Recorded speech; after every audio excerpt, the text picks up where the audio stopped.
Ces questions des deux règlements européens sont très importantes en matière de nouvelles technologies. Le premier atelier du Salon européen du droit va concerner le règlement sur la protection des données à caractère personnel qui sera peut-être d'ici là adopté. Ce texte prend en compte la mondialisation des échanges, notamment et même spécialement la question du big data, des moteurs de recherche, des réseaux sociaux et aussi du cloud computing. Cela s'inscrit dans une volonté d'appliquer le règlement européen de manière extraterritoriale dès lors que les données sont collectées sur le territoire européen.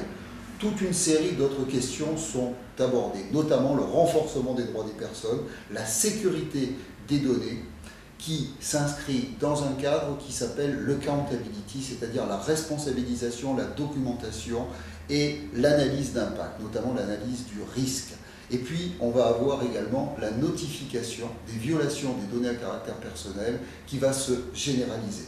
Le deuxième sujet, lui, a trait à l'identification et aux services de confiance dans l'économie numérique. C'est le règlement du 23 juillet 2014. Pour simplifier, ce texte a pour but, d'une part, de traiter les identités régaliennes et ensuite de traiter de tous les services de confiance qui contribuent à la sécurité des transactions.